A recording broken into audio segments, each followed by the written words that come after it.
सभी अपना ऑडियो और वीडियो ऑफ कर लें क्योंकि क्लास में डिस्टरबेंस होगा। वीडियो भी आप बंद कर दीजिए और हम इस वंदना करेंगे। कोई भी क्लास कुछ भी हम स्टार्ट करते हैं उससे पहले हमें एक बार ओम का उच्चारण जरूर कर लेना चाहिए। चलिए स्टार्ट करते हैं। कमर गर्दन सीधी, दोनों हाथ प्रणाम मुद्रा में, आंखें बंद। ओम का उच्चारण करेंगे, मेरे साथ साथ दोहराएं।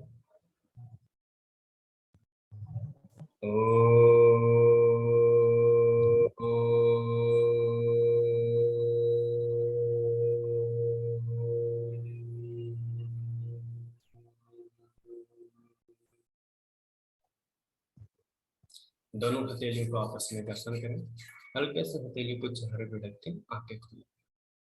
हरिओम तस्यत, हरिओम तस्यत, नमस्कारम। आज हम इस पैनल पे एकत्रित हुए हैं एक्यूप्रेशर वर्कशॉप के लिए। आप सभी का इस क्लास में बहुत बहुत स्वागत है, अभिनंदन है। चलिए कोई बात नहीं। तो ये मैंने जो बताया था एक्यूप्रेशर के जो जनक हैं जिन्होंने इसकी खोज की है, एक्यूप्रेशर में सुजोग थेरेपी। ठीक है, जो हम ये क्लास में पढ़ेंगे उसका खोज जो है प्रोफेसर पार्क जेऊ जेऊ सर ने किया था। ठीक है, तो आप ये स्लाइड देख सकते हैं और अब आपके सामने है कि व्हाट इज द एक्यूप्रेशर। इसके बारे में हमने देखा, मैं फिर से बता देता हूँ थोड़ा कि acupressure is a natural science. ये एक प्राकृतिक विज्ञान है, प्राकृतिक चिकित्सा है, प्राकृतिक चिकित्सा की एक पद्धति है। Acupressure is an ancient Indian system of treatment, यानी कि भारतीय प्राचीन ट्रीटमेंट जो है उसका एक पार्ट था एक्यूप्रेशर। पुरातन समय से ही एक्यूप्रेशर को चिकित्सा के रूप में प्रयोग किया गया था भारत के अंदर। एक्यूप्रेशर शब्द को दो भागों में हम बांटेंगे, एक्यू और प्रेशर। एक्यू मीन्स होता है निडल्स जो होती है उसके जो पॉइंट्स होता है उसका जो सामने का जो नुकीला हिस्सा होता है उसके जितना पॉइंट, और एक्यूरेट यानी कि निश्चित बिंदु। हर कहीं पे नहीं दबाना है, निश्चित बिंदु होता है उसी पे उसका प्रेशर देंगे। और एंड प्रेशर मीन्स होता है टू अप्लाई फोर्स, यानी कि एक्यू यानी कि निश्चित बिंदु और उस पर प्रेशर देना है, उसी को एक्यू प्रेशर बोलते हैं। अगर इसको हम एक ले में बोले तो एक निश्चित बिंदु पे दबाव देके इलाज करने की जो पद्धति है, चिकित्सा करने की जो पद्धति है, उसको हम बोलेंगे एक्यू प्रेशर। ठीक है, और एक्यू प्रेशर में मैंने बताया था एक्यू means move, transfer, transmit, transport and induce the bio energy qi. ठीक है, एंड बॉडी फ्लूइड्स। तो इन सबको मूवमेंट में लाना, बॉडी फ्लूइड हो या फिर बायो एनर्जी हो, उसी को एक्यू बोलते हैं। और एक्यू को हम प्रेशर से जोड़ देते हैं तो वो एक्यू प्रेशर हो जाता है। चलिए आगे देखते हैं, इसमें कोई दिक्कत होगी तो हम 20 मिनट के सेशन में वापस इसको कवर करेंगे। तो हम जानते हैं माता प्रसाद खेमका जी के बारे में थोड़ा सा, क्योंकि इन्होंने इस मानव जगत में बहुत सारे ऐसे काम किए हैं जो हमें थोड़ा सा इनके बारे में जानना चाहिए। सर 25-30 साल तक एक्यूप्रेशर शोध प्रशिक्षण एवं उपचार संस्थान का स्थापना करके उसमें निशुल्क रोगियों को सेवा देते थे, जो कि इलाहाबाद में संस्थान स्थित है। माता प्रसाद खेमका जी के अनुसार हम देखेंगे कि एक्यूप्रेशर की डेफिनेशन क्या है। इन्होंने 3 डेफिनेशन दी थी, 3 परिभाषाएं हैं। शरीर के रक्त, ब्लड व बॉडी फ्लूइड के स्थानांतरण की विधा को एक्यूप्रेशर कहते हैं, जैसा कि हमने आगे भी देखा था। शरीर के किसी निश्चित बिंदु पर दबाव देकर ऊर्जा की रुकावट को नियमित करना एक्यूप्रेशर है। यानी कि कहीं पे रुकावट है तो दबाव देके उसको हम फ्री कर सकते हैं, वो भी एक्यूप्रेशर है। ऊर्जा को संतुलित कर शरीर को ठीक करने की विधा को एक्यूप्रेशर कहते हैं। ये एडवांस एक्यूप्रेशर एंड एक्यूपंक्चर लिखा है, ये इनके बुक्स के नाम है। 24 बुक्स इन्होंने लिखी है, काफी एडवांस उसमें ट्रीटमेंट दिया गया है। अब हम देखेंगे एक्यूप्रेशर की डेफिनेशन श्री देवेंद्र बोरा जी के अनुसार। ये रिफ्लेक्सोलॉजी के काफी अच्छे ज्ञाता है। एक्यूप्रेशर एक ऐसा प्राकृतिक विज्ञान है जो हमारे शरीर की आंतरिक रचना द्वारा वांछित भाग में आवश्यकता अनुसार प्राण ऊर्जा पहुंचाकर हमें रोग को दूर करना सिखाता है। इसी प्रकार आप नेक्स्ट देखेंगे तो डॉक्टर जेपी अग्रवाल सर आपको नजर आ रहे होंगे, ये कर सके यहाँ पे। ये वर्तमान में इलाहाबाद जो संस्थान है उसके प्रेसिडेंट हैं, उसके अध्यक्ष हैं। इनके अनुसार एक्यूप्रेशर क्या होता है उसकी डेफिनेशन देखेंगे। एक्यूप्रेशर वह विधा है जिसमें शरीर के किसी बिंदु पर दबाव देकर ऊर्जा का विनियमन किया जा सके, वही एक्यूप्रेशर है। एक्यूप्रेशर की आपने बहुत सारी परिभाषाएं देखी है, ये सभी परिभाषाएं आप लिख सकते हैं, इनमें से सभी सही मान्य होगी। चलिए अब टाइप्स ऑफ एक्यूप्रेशर। एक्यूप्रेशर कितने प्रकार के होते हैं उनका हम देखेंगे। First, Sujok acupressure. Sujok acupressure हम इस क्लास में पढ़ेंगे, सुजोक क्या होता है इसके बारे में भी देखेंगे। नेक्स्ट है रिफ्लेक्सोलॉजी। रिफ्लेक्सोलॉजी, कुछ निश्चित बिंदु होते हैं हमारे हाथ और पैर के तलवों में या फिर कहीं जॉइंट में, उनके ऊपर दबाव देके जो एनर्जी को रिफ्लेक्ट करके जो उपचार दिया जाता है उसको रिफ्लेक्सोलॉजी कहा जाता है। आगे है मेरिडियनोलॉजी। मेरिडियनोलॉजी, मेरिडियंस के माध्यम से उपचार करना मेरिडियनोलॉजी होती है। अब आपके मन में एक सवाल आ सकता है कि मेरिडियंस क्या होती है। तो मेरिडियंस के लिए हम एक एग्जांपल ले सकते हैं कि जिस प्रकार रोड एक गांव से दूसरे गांव, एक शहर से दूसरे शहर की तरफ रोड मैच करते हैं, उसको मिलाते हैं, उसमें हम देखेंगे कि जैसे एक गांव से बस निकली है सवारी लेके, वो दूसरी जगह पे जाके दूसरे बस स्टॉप पे जाके वहां पे सवारी को छोड़ेगी, वहां से न्यू बैठेगा जो पैसेंजर है और दूसरी जगह पे जाएगा उसको छोड़ के आएगा। इस तरह से बस घूमते रहते हैं, ठीक है, बसेज घूमते रहते हैं, यातायात के साधन। हमारे शरीर में भी वो यातायात का माध्यम है। हमारे शरीर में जो हमने देखा बायो एनर्जी, वी प्राण ऊर्जा ची जिसको बोलते हैं, उसके मूव करने का भी एक निश्चित रास्ता होता है और अलग अलग जगह पे पॉइंट्स बने हुए हैं। जैसे कि चौराहा है, बस रुकता है, उससे कुछ पैसेंजर वहां पे उतरते हैं, कुछ वापस से बैठते हैं। ऐसे ही कुछ एनर्जी हमारी उस पॉइंट्स पे रिलीज होती है, कुछ एनर्जी वहां से वापस से स्टिमुलेट होकर दूसरी जगह पे जाती है। तो मेरिडियंस के जो बिंदु है, जो चौराहा है, उस पर दबाव देख के जो इलाज किया जाता है उसको मेरिडियनोलॉजी कहते हैं। ठीक है, आप समझ गए होंगे। आगे मैं इसको अगर एक्स्ट्रा कोई हमें टाइम मिला तो इसको मैं बताऊंगा। ठीक है, ये एडवांस लेवल की ट्रेनिंग है। अब हम देखेंगे इलेक्ट्रो एक्यूपंक्चर। इलेक्ट्रो एक्यूपंक्चर से आप पहले देख लीजिए एक्यूपंक्चर क्या होता है। एक्यूप्रेशर, इसी प्रकार से एक्यूपंक्चर शब्द को हम तोड़ेंगे। एक्यूपंक्चर, एक्यू मीन्स वही पॉइंट नील के नोक के जितना, और पंक्चर यानी उसको पंक्चर करना, प्रेशर नहीं देना, पंक्चर करेंगे, उसी को हम कहेंगे एक्यूपंक्चर। एक्यूपंक्चर की स्पेसिफिक निडल्स आती है, अलग अलग चुन में होती है, वो थर्ड ईयर वालों की जब मैं क्लास लूंगा एक्यूपंक्चर की तब उसमें मैं समझा दूंगा।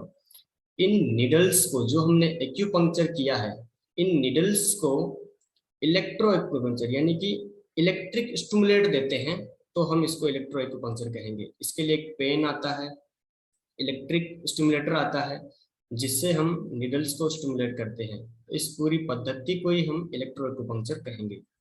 आयुर्वेदिक एक्यूप्रेशर, नेक्स्ट है आयुर्वेदिक एक्यूप्रेशर।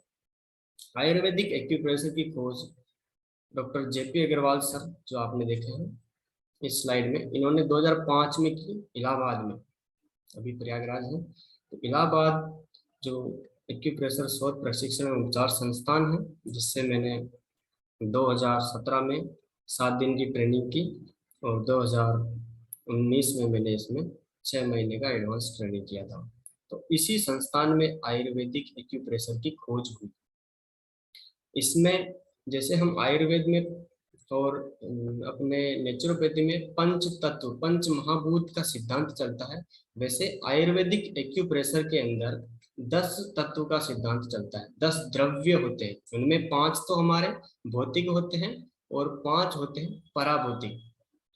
भौतिक जैसे हमारे नेचुरोपैथी में होता है, वैसे ही आकाश, वायु, अग्नि, जल, पृथ्वी। और पराभौतिक होता है काल, दिशा, मन, आत्मा और तम। ये पराभौतिक होते हैं। इन्हीं 10 सिद्धांत इसी के ऊपर चलता है, ये 10 तत्वों का सिद्धांत। तो चलिए हम आगे देखते हैं। ये टाइप्स ऑफ एक्यूप्रेशर है। इसमें से सुजोग मैंने नहीं बताया, वो क्योंकि हम पूरी क्लास ही सुजोग की कर रहे हैं। चलिए अब हम सुजोग के बारे में पूरा डिटेल में जान लेते हैं। Sujok therapy, it's invented by D R. Park जेहूसर। ये कोरिया के थे, जो हमने प्रथम में देखा फर्स्ट स्लाइड में, इन्होंने इसकी खोज की। सुजोग के भी हम देखेंगे तो 2 भागों में इसको बांट सकते हैं, सु और जोक। सु यानी होता है पाल्म, यानी कि हाथ की हथेली, और जोक यानी होता है पैर का तलवा, फीट। इन दोनों को मिलाएंगे तो ये हो जाता है सुजोग। अब आगे लिखा है थेरेपी। थेरेपी का मतलब होता है कि कोई भी चिकित्सा पद्धति पद्धति यानी आप किस चीज पे इलाज दे रहे हैं। सुजोग पे दे रहे हैं, सुजोग थेरेपी। कपिंग कर रहे हैं तो कपिंग थेरेपी। निडल कर रहे थे, एक्यूपंक्चर थेरेपी। इसी प्रकार से हाथ की हथेली और पैर के तलवे में दबाव देके जो उपचार किया जाता है उसको सुजोग एक्यूप्रेशर थेरेपी कहते हैं। ठीक है, तो आप देखेंगे सुजोग एक्यूप्रेशर थेरेपी में 3D पिक्चर आप देख सकते हैं। हाथ की हथेली को सु बोला जाता है और जोग पैर के तलवे को बोला जाता है। ये होगी सुजोग थेरेपी। इन दोनों पे जो दबाव देके, निश्चित बिंदु पे दबाव देके जो उपचार किया जाता है उसको हम सुजोग थेरेपी बोलते हैं। चलिए, सुजोग थेरेपी जानने से पहले हम थोड़ा सा अपने शरीर के बारे में जानेंगे। शरीर में कौन सा ऑर्गन किस जगह है, ये हमें अच्छे से पता होना चाहिए, तभी हम सक्सेसफुली ट्रीटमेंट कर पाएंगे। इस क्लास में हो सकता है बहुत सारे नॉन मेडिकल पर्सन भी हों, तो उनको थोड़ा सा हम शरीर के बारे में बताएंगे। आप देख रहे हैं थोरेसिक केज है ये। ठीक है, इस थोरेसिक केज के अंदर ये रिब्स पूरा आ रहा है, थोरेसिक पीछे से आगे ये रिब्स पूरा कवर कर लिए हैं। इस पूरे रिब्स के अंदर हमारे 2 महत्वपूर्ण ऑर्गन होते हैं। एक होता है ये लंग्स, बहुत ही नाजुक होता है। एक हार्ट होता है। ये दोनों को ही भगवान ने ऐसे पिंजरे में कैद किया है कि इन पे जल्दी से कोई चोट ना आए, क्योंकि पेट में अगर इनको रखते तो हो सकता है इस पे दबाव लगने से इंसान की मृत्यु हो जाए। इसीलिए भगवान ने भी इसको एक पिंजरे में कैद किया है। ये स्टर्नम बोन है और ये पूरे आप देखेंगे रिब्स है। ठीक है, इसके नीचे हम चलेंगे, ये डायफ्राम आ गया। डायफ्राम से नीचे ये हमारा स्टोमक है। अब हम पेट को थोड़ा सा 9 भागों में बांट के देखेंगे अगली स्लाइड में हम। ये मेडिकल टर्म में ये नाम यूज किए जाते हैं, यानी कि पेट के ऊपरी 3 हिस्से का नाम क्या है, बीच में 3 हिस्से का नाम क्या है, और लास्ट के 3 हिस्से का नाम क्या है, वो आप देखेंगे। ये काफी महत्वपूर्ण है उपचार के हिसाब से, क्योंकि आपको पेट में एक उदाहरण देंगे कि पेट में दर्द हो रहा है किसी रोगी को, तो किस हिस्से में हो रहा है उसका डायग्नोस आपको करना पड़ेगा। और जब आप उसका डायग्नोस करेंगे तभी जाके उसका उपचार जो आप सही तरीके से दे पाएंगे। उसके लिए देखेंगे एपिगैस्ट्रिक रीजन, ये अपर एब्डोमेन में होता है, और इसके राइट साइड में होता है राइट हाइपोकोंड्रिक रीजन, लेफ्ट में होगा लेफ्ट हाइपोकोंड्रिक रीजन। ठीक है, अब इसमें हम देखेंगे कि हमारा थोड़ा सा इसमें डायफ्राम आएगा ऊपर से, बीच में पूरा स्टोमक जो है इसी में आता है। इस चित्र में थोड़ा सा साइड में दिखा रखा है, स्टोमक आ जाएगा थोड़ा सा इसमें बाहर जाएगा, इसमें है ना। स्टोमक जो होता है एपिगैस्ट्रिक रीजन, यानी कि पेट के ऊपर में किसी को दर्द है तो उसको स्टोमक का ट्रीटमेंट देना है। एपिगैस्ट्रिक रीजन में उसको दर्द है। लेफ्ट में देखेंगे तो यहाँ पे एक छोटा सा ऑर्गन होता है, उसको बोलते हैं स्प्लीन। स्प्लीन में हो सकता है इन्फेक्शन हो, दर्द हो रहा हो, तो उसका उपचार जो हम कहाँ देंगे, लेफ्ट हाइपोकोंड्रिक रीजन में। इसी प्रकार राइट में आ जाएगा लीवर और गोल ब्लैडर। लीवर और गोल ब्लैडर अगर कुछ समस्या है तो वो राइट हाइपोकोंड्रिक रीजन हमें देखना पड़ेगा। ठीक है, बीच में आएगा अम्बिलिकल रीजन, यानी कि नाभिका क्षेत्र। इसमें पूरे जो आपकी स्मॉल इंटेस्टाइन आएगी और ऊपर जो ट्रांसवर्स कोलन आपके लार्ज इंटेस्टाइन का जो ट्रांसवर्स कोलन है, ड्यूडेनम है, स्टमक से जो आगे निकलता है, वो पूरा इसमें आएगा। लेफ्ट रीजन में लेफ्ट साइड का डिसेंडिंग कोलन, यानी कि बड़ी आंत का नीचे जाता हुआ हिस्सा, और राइट साइड में ऊपर जाता है वह हिस्सा आएगा असेंडिंग कोलन। इसी प्रकार हाइपोगैस्ट्रिक रीजन, अगर इस जगह पे किसी रोगी को दर्द हो रहा है तो वो हो सकता है ब्लैडर में हो, क्योंकि यहाँ पे यूरिनरी ब्लैडर भी आएगा नीचे। और लास्ट में आप देखेंगे जी छोटा सा आपको दिख रहा है, थोड़ा भाग आ रहा है स्मॉल इंटेस्टाइन का, यहाँ पे जेनाइटो ऑर्गन भी आते हैं, जननांग। तो इंटरनली जननांग में भी आपको अगर पेन है, कुछ समस्या है, तो भी आप इस हिस्से में उपचार देंगे। इस हिस्से के रिलेटेड हम आगे बात करेंगे, हथेली में कहाँ पे है उसमें उपचार देंगे। अगर अपेंडिसाइटिस का दर्द है तो वो आएगा right iliac region, right iliac region में हम उसका डायग्नोस करेंगे। और लेफ्ट इलियक रीजन में हम जो लास्ट रेक्टम आता है, थोड़ा सा डिसेंडिंग कॉलम आता है हमारे लार्ज इंटेस्टाइन का, वो इस रीजन में आएगा। ये बताने का तात्पर्य इसलिए है क्योंकि अगर पेट के दर्द का रोगी आपके पास आया है, किस हिस्से में दर्द है वो आपको जानना जरूरी है, और आप मेडिकल के स्टूडेंट हैं तो आपको ये सारे नाम भी याद होने चाहिए। इसी प्रकार से आगे बात करते हैं, ये लीवर है, ये गोल ब्लैडर, ठीक है, छोटा सा लगा हुआ है।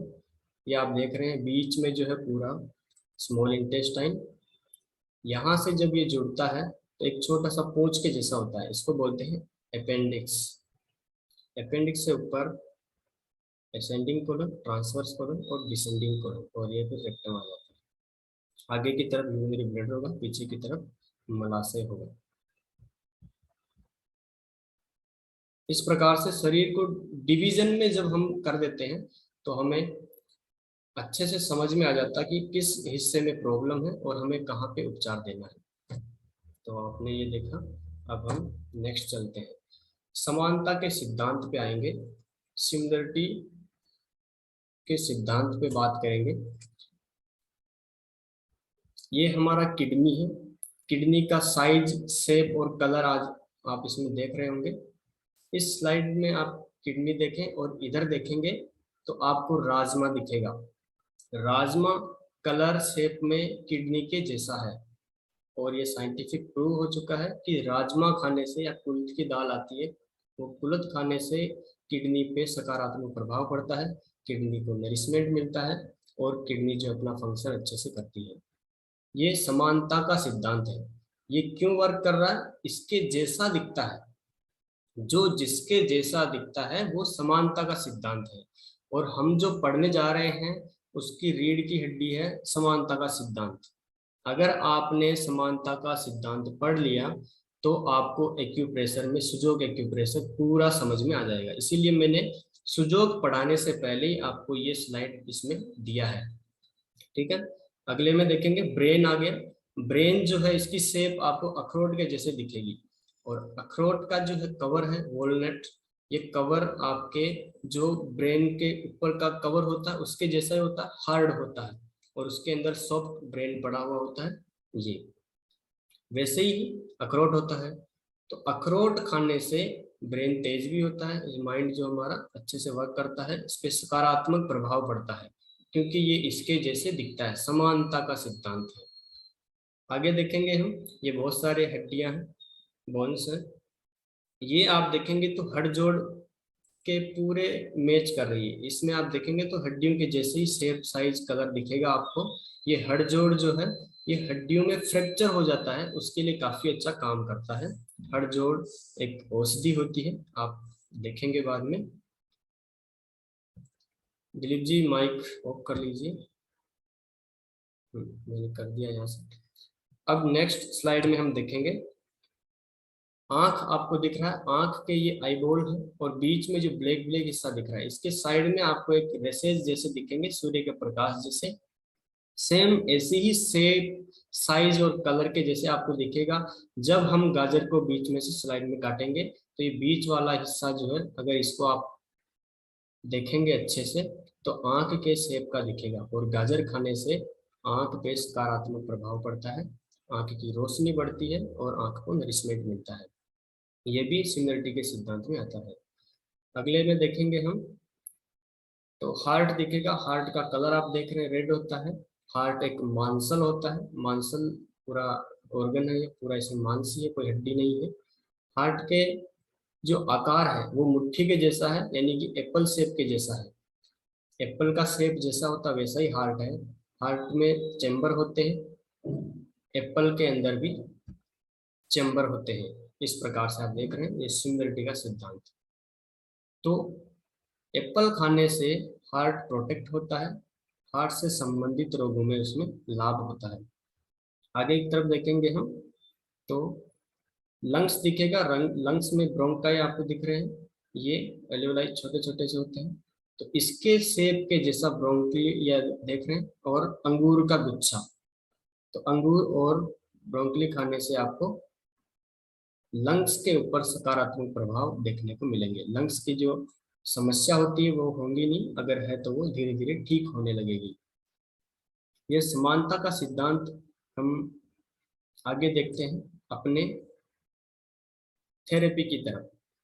ये तो हमने बाह्य जगत से देखा था, अब हम इसको देखेंगे कि ये समानता का सिद्धांत हमारे इस क्लास में क्या काम आएगा। हमने इतना सब कुछ देखा, वो हमारे क्लास में क्या काम आएगा। तो उसमें हम बताना चाहेंगे कि हाथ में शरीर के अंग, हाथ में शरीर के अंग कैसे होंगे, तो सिमिलरिटी इन नंबर्स। आप देखेंगे आपके शरीर में 6 नंबर और पार्ट जो मेजर हैं, देखेंगे बीच में धड़ है, ठीक है, ऊपर सिर, दोनों हाथ और दोनों पैर। इसी प्रकार आपके हाथ की हथेली हो या पैर का तलवा हो, बीच में आपको इस प्रकार से धड़ के जैसे हथेली दिखेगी, सिर के जैसे अंगूठा होगा, दोनों हाथ के जैसे अंगुलियां और पैर के जैसे भी अंगुलियां, यानी कि 4 अंगुलियां, एक सिर और एक धड़ जैसे हथेली।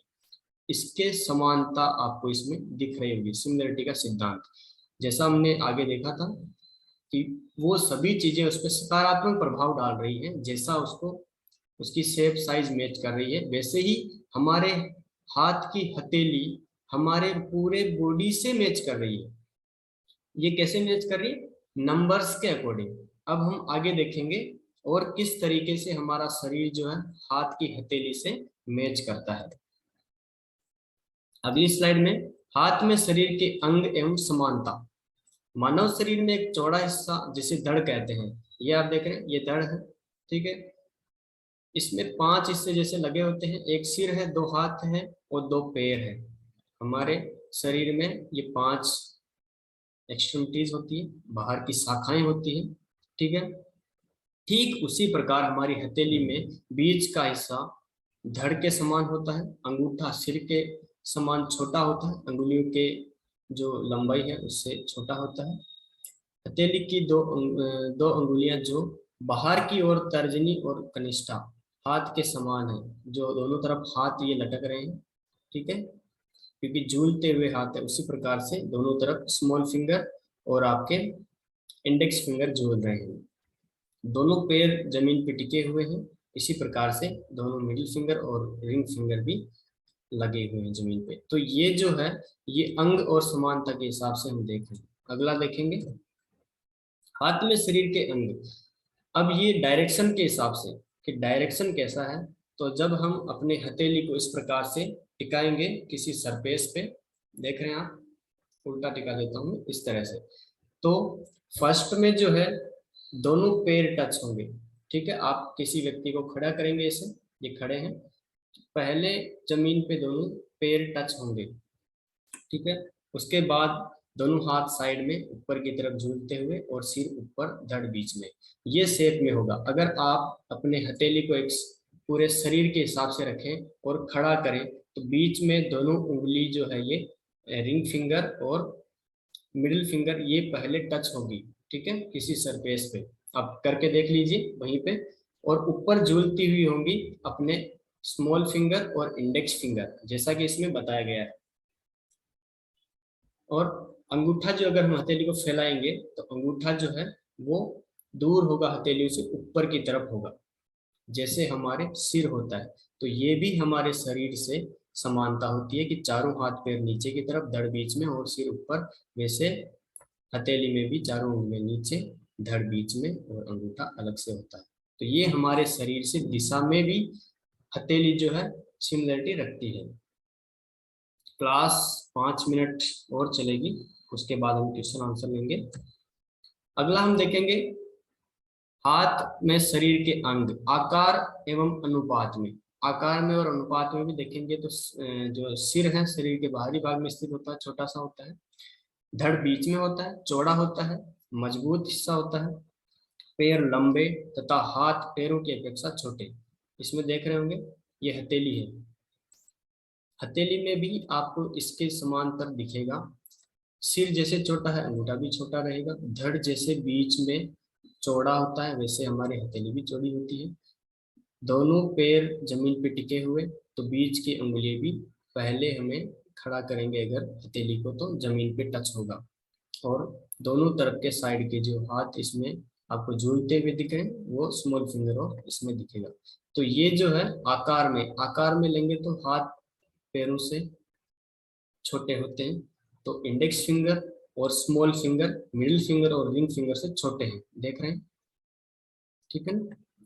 तो ये देखेंगे। अब हाथ के अंगूठा जो सिर का परिचायक है छोटा होता है। तीसरी और चौथी उंगली जो पैरों की परिचायक है वो लंबी होती है, कनिष्ठा। ये सारी चीजें अभी आपने अच्छे से देखा। अब हम देखेंगे सिगमेंट्स के अंदर सिमिलरिटी इन सिगमेंट्स। इसमें नंबर ऑफ पार्ट्स दे रखे हैं। 16 भागों में हमारे शरीर को अगर हम डिवाइड करें तो शरीर से किस प्रकार से हथेली मैच करेगी, इसमें भी हमने पैर और इसका डिवाइड किया हुआ है। नंबर फर्स्ट जो होगा नेवल पे, यानी कि पेट में डायफ्राम है, जो मेडिकल टर्म के यूज करते हैं, डायफ्राम मसल्स होता है, वो हमारी चेस्ट को और हमारे एब्डोमेन को अलग करती है। बीच में डायफ्राम होता है। नंबर फर्स्ट इसलिए लिया गया है यहाँ पे क्योंकि हमारा जन्म होने से पहले जब हम माँ के गर्भ में थे उसमें हमारा नरिशमेंट प्लेसेंटा जो नाभि में लगा होता है उसी के माध्यम से हुआ। तो 1 नंबर यही से हमने स्टार्ट किया। 2 नंबर में चेस्ट होता है। तो 1 नंबर आप देख रहे हैं ना, इसमें पेट होता है, वैसे ही 1 नंबर आप देखेंगे तो हाथ की हथेली के बीचों बीच और इसमें पैर के तलवे में यहाँ पे होगा। तो अगर किसी को नाभि का इलाज देना है तो नाभि का इलाज आपको हथेली के बीचों बीच देना होगा। ये समानता का सिद्धांत बोल रहा है, ठीक है, कि आपके हाथ की हथेली के बीचों बीच नाभि होता है। सेकंड में देखेंगे चेस्ट होता है। चेस्ट आपके हथेली में, ये जो आप लाइन देख रहे हैं अंगूठे का नीचे वाला हिस्सा, इसमें चेस्ट होगा। और पैर में देखेंगे तो पैर में 2 नंबर इस जगह पे आएगा। यानी किसी को चेस्ट में दिक्कत है, पूरे चेस्ट कंजेशन हो गया है, श्वास नहीं ले पा रहे हैं, किस जगह दबाव देंगे, हाथ में इस जगह और पैर में इस जगह पे दबाव देंगे। ये समानता का सिद्धांत हमें बता रहा है। नेक्स्ट 3rd नंबर देखेंगे तो जो सेकंड जॉइंट और फर्स्ट जॉइंट है अंगूठे का, उसके बीच का पूरा हिस्सा वो होता है हमारी गर्दन, ठीक है। ये गर्दन आप देख रहे हैं, गला और गर्दन पूरा इसी के अंदर आएगा। 4th नंबर में पूरा सिर आएगा, गले से ऊपर चेहरा और सब आगे। तो फर्स्ट जॉइंट से ऊपर के अंगूठे में, पैर में और दोनों में 4th नंबर। इससे आप आसानी से एक एक हिस्से को समझ सकते हैं और जिस हिस्से में जहाँ पे दर्द है उसका उपचार आप आसानी से दे सकते हैं। 5 नंबर देखेंगे हम तो 5 नंबर में लेफ्ट आर्म आएगा, अपना अपर आर्म। इसी प्रकार इंडेक्स फिंगर के जो लास्ट जॉइंट है ये, उसमें और सेकंड जॉइंट के बीच का जो पार्ट होता है ये हमारा ह्यूमरस बोन, जैसे यहाँ पे ह्यूमरस बोन होता है, बाइसेप ट्राइसेप होता है। किसी को अगर दर्द है डेल्टोइड मसल्स में और इसमें तो आप इसमें दे सकते हैं। ये आपका कंधा हो गया, ये आपके एल्बो जॉइंट हो गई, इन दोनों के बीच का हिस्सा। 6 नंबर एल्बो जॉइंट से रिस्ट जॉइंट तक का पार्ट। एल्बो जॉइंट आपके 5 और 6 के बीच में और रिस्ट 7 और 6 के बीच में, और हथेली जो है आपकी इस आगे वाले पार्ट में आएगी। यानी अगर किसी को हथेली में दिक्कत है और उसको सूक्ष्म रूप पे उपचार करना है, पूरी हथेली जल गई है, पूरी हथेली में और कुछ प्रॉब्लम हो गया है, केवल इंडेक्स फिंगर बचा हुआ है, तो हम उसको हाथ का ट्रीटमेंट हथेली में इस प्रकार से दे सकते हैं। ये बहुत सारी बार हमें इसमें देखने को मिलता है। इस प्रकार से आप दे सकते हैं। हमारा टाइम आज का समाप्त हुआ, कल हम यहीं से स्टार्ट करेंगे।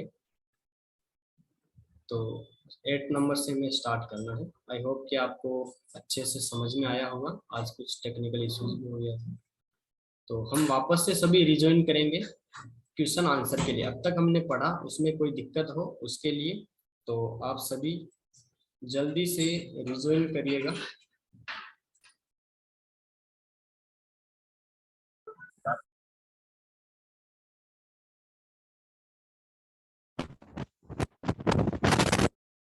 सभी वीडियो ऑन कर सकते हैं।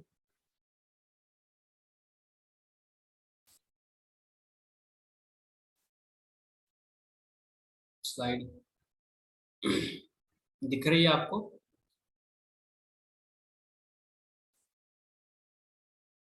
भूपेंद्र अपना माइक ऑन करें और बताएं स्लाइड शो हुई।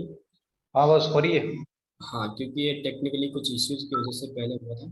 चलिए मुझे अब नहीं हो रही है। भूपेंद्र, इस क्लास में आपको अगर कुछ समझ में नहीं आया हो तो हम 20 मिनट उस पर चर्चा करेंगे। हो सकता है 30 मिनट भी हो जाए। अगर कुछ समझ में नहीं आया हो तो आप इसमें बता सकते हैं, पूछिए, कुछ पूछना हो तो। बस ये जो हमने समानता का जो सिद्धांत पढ़ा ना।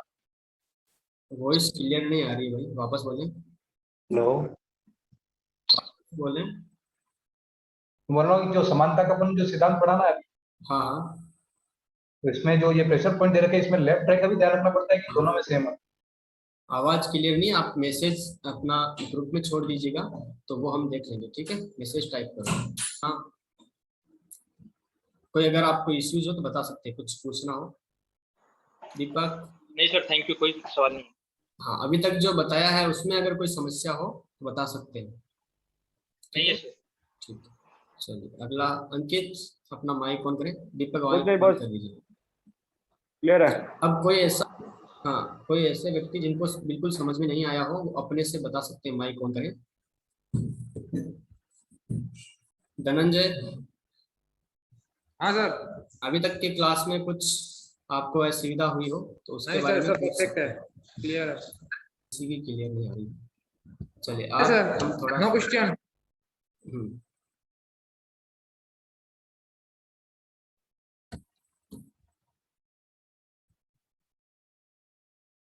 ये क्वेश्चन आंसर का सेशन रखा था हमने, इसमें शुभम टेलर आप कुछ बताएं।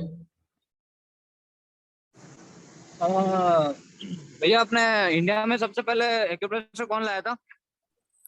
इंडिया के अंदर तो भैया मैंने बताया ना, वो आप देखिए एक्यूप्रेशर इसमें लिखा हुआ है, ये देख रहे हैं आप कि हाँ, एक्यूप्रेशर देख रहा हूँ। भारतीय प्राचीनतम चिकित्सा पद्धति का हिस्सा रहा है एक्यूप्रेशर। इसके बारे में चलिए चर्चा कर लेते हैं कि कैसे रहा, उसके बारे में बात करते हैं ना। तो मैं सब यहाँ से डिस्कनेक्ट कर देता हूँ।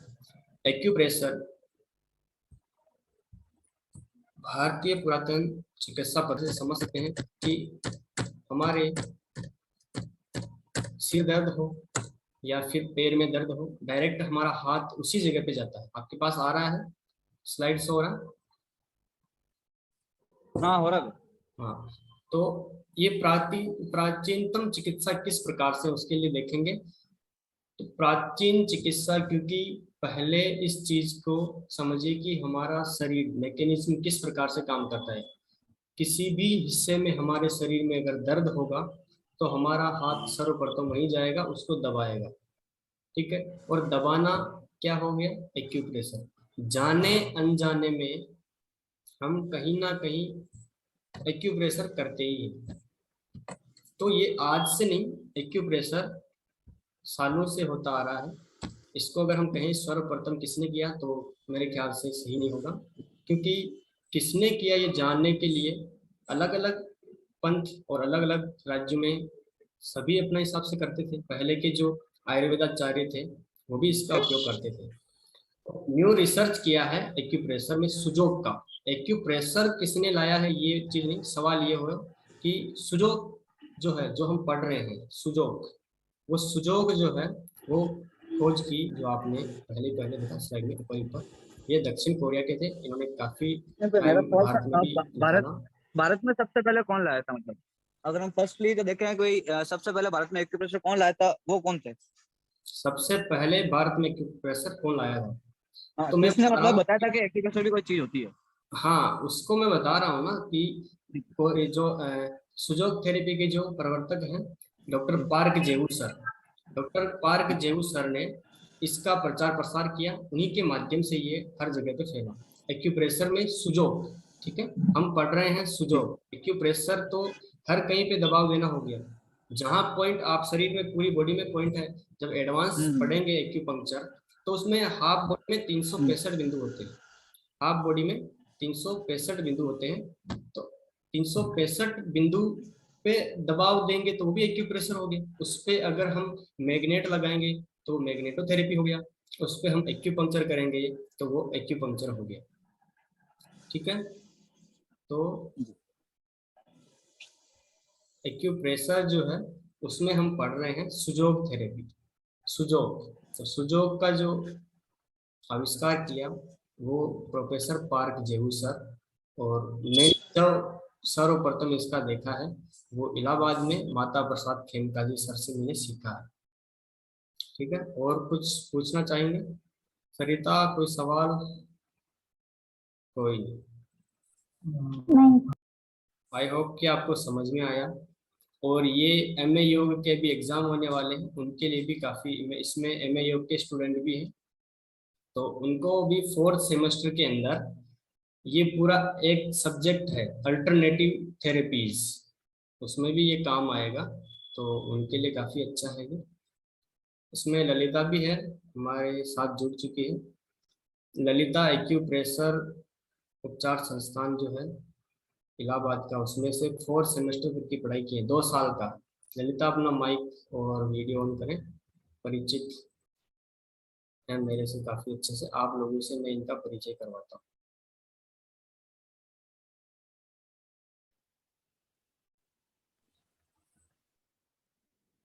और अभी ये एमपी में जॉब कर रहे हैं एक्यूप्रेशर की, 25,000 सैलरी है पर मंथ।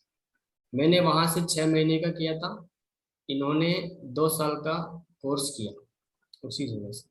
ठीक है, तो आज की क्लास में कुछ इश्यूज हुआ हो तो आप बता सकते हैं ललिता। जैसे किसी ने पूछा ना कि एक्यूप्रेशर का सबसे पहले भारत में किसने लाया एक्यूप्रेशर, तो एक्यूप्रेशर अपने आप में एक छोटा मतलब शब्द ही है, एक वर्ड ही है एक्यूप्रेशर। और एक्यूप्रेशर में ही बहुत सारे एक्यूप्रेशर के ही बहुत सारे भाग हैं, जिसमें से अलग अलग भागों का अलग अलग महापुरुषों ने इसका खोज किया। एक्यूप्रेशर अपने आप में बहुत बड़ा शब्द है, और ये ऐसे ही नॉर्मल साधारण शब्द है, ऐसा कह नहीं सकते कि एक्यूप्रेशर का खोज किसने किया है। तो उसमें से जो हम एक्यूप्रेशर बहुत तरह के होते हैं, उसमें से हम अभी सुजोग पढ़ रहे हैं जिनका खोज पार्क जेऊ सर ने की है। इसमें एक जो सवाल आप जया ने लिखा था टेक्स्ट बॉक्स में कि मेरिडियनोलॉजी के बारे में एक बार वापस से बताएं, क्योंकि ये थर्ड ईयर के स्टूडेंट हैं। तो मेरिडियनोलॉजी, मेरिडियन ऊर्जा प्रवाह पथ होता है जिसमें हमारी बायो एनर्जी फ्लो करती है, जो हमारा वाइटल फोर्स है, चाहे उसको प्राण ऊर्जा कहिए, जिस माध्यम में जिस रास्ते से होके वो निकलता है, गुजरता है, इसको हम मेरिडियन बोलते हैं। मेरिडियन भी आप अगर कहेंगे तो बहुत सारे होते हैं। आयुर्वेदिक एक्यूप्रेशर में तो कितने मेरिडियन हैं अभी तक इसकी खोज चली रही है। अगर हम बात करें टीसीएम ट्रेडिशनल चाइनीज मेडिसिन में, तो उसमें मेन जो है, जो थर्ड ईयर वाले स्टूडेंट के काम आएगा, वो 14 मेरिडियन है। ठीक है, 14 मेरिडियन, उनमें से 2 कंट्रोल मेरिडियन होते हैं, और 12 जो है उसमें ऑर्गन मेरिडियन, जो अलग अलग ऑर्गन से रिलेटेड है। ठीक है, मेरिडियंस के ही प्रवाह पथ, ऊर्जा प्रवाह पथ में कुछ निश्चित बिंदु होते हैं, अलग अलग मेरिडियन में अलग अलग बिंदु होते हैं, उन बिंदुओं पर इलाज देना मेरिडियनोलॉजी में आता है।